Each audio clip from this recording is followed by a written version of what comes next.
Hello everyone, I'm Cheryl from WashU. I'm very excited to present my job market paper here. The title is When Speed Trumps Sustainability, Environmental Disclosure Frequency, and Environmental Investment Myopia. My paper is motivated by a global trend that regulators have been pushing for more frequent environmental disclosure to enhance transparency. Indeed, previous literature showed that more transparency from disclosure could lead firms to reduce emissions.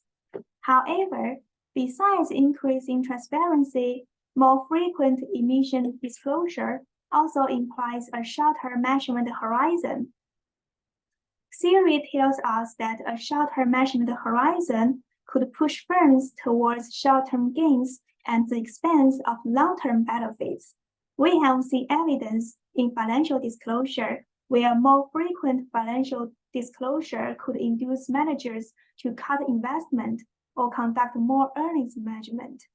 This brings us to a question: is there a myopia risk within the ESG disclosure context, even though we often perceive ESG disclosure as long-term oriented?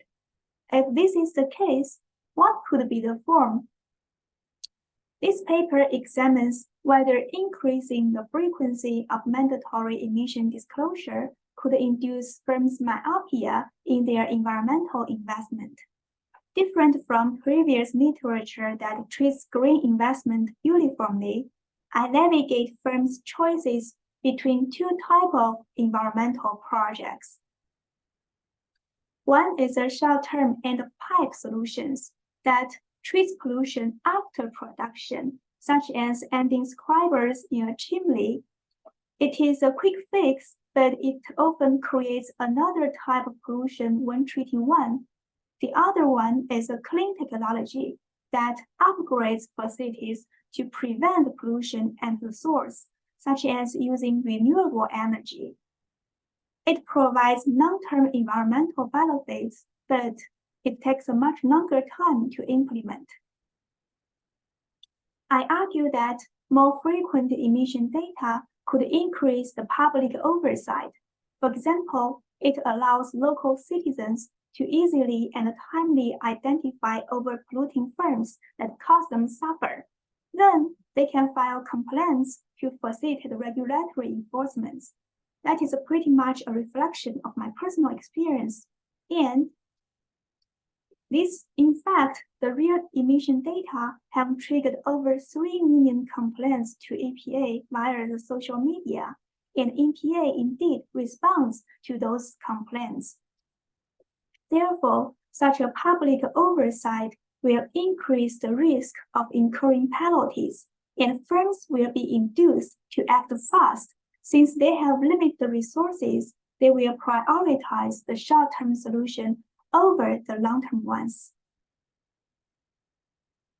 My regulatory setting is a 2014 regulatory shock in China.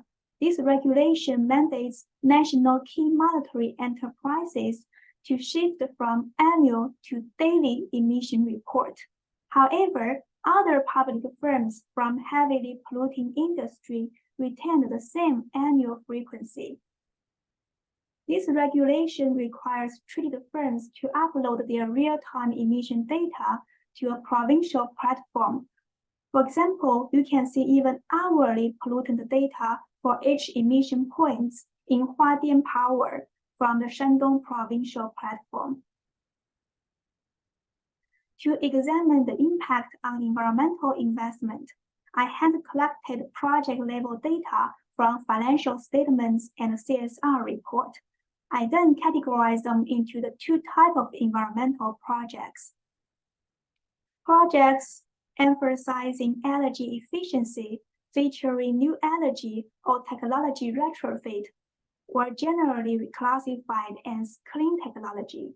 However, projects with keywords linked to pollutant treatment are generally classified as end-of-pipe solutions. Using a difference-in-difference analysis, I find that regulated firms increase their short-term end-of-pipe investment, but decrease their long-term clean technology investments. And also consistent with the limitation of end-of-pipe, I find that although treated firms reduce their emissions for regulated pollutant, they actually increase their unregulated carbon emissions. The validity of my argument depends on 3 channels. First, stakeholders can efficiently monitor firms' performance. Secondly, firms face significant penalty if overpolluting behavior is identified. Thirdly, firms have limited resources, so they have to allocate them between the 2 types of environmental projects. Firstly, I expect the effect is amplified when firms face stronger public oversight. I decompose public oversight efficiency into 3 aspects. The first one is the public's incentive to monitor the firms, measured by the local search index about pollution. The second one is the details of information available to public, measured by the number of emission points, since any single point overpolluting could trigger your attention. The third one is the ease of using emission data, measured by the provincial platform quality. Consistently, I find stronger effect if firms with higher local search index and with more number of points and with higher platform quality. Secondly, firms bearing higher expected penalty tend to act fast. I focus on 2 factors here: the likelihood and the consequence of violating pollution standard. I consider 2 types of firms. Firstly, firms with high emission level tend to more likely incur penalties. Secondly, I consider firms that are more sensitive to the green credit policy. In China, the green credit policy requires banks to limit credit for overpolluting firms. Therefore, financially constrained firms are more concerned about crossing the line. My empirical evidence supports this hypothesis. Both firms with high emission level and are more financial constraints demonstrated stronger effects. To explore the third channel of limited resources, I look at the government subsidies to clean technology, because subsidies can offset the initial investment cost of clean technology. Indeed, I find that firms receiving government subsidies are less likely to cut their clean technology investments.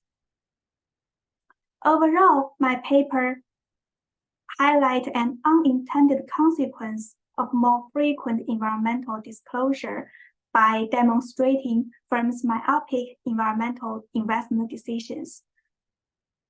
I'm looking forward to discuss more with you about my job market paper. Thank you very much, and I appreciate any of your comments and suggestions.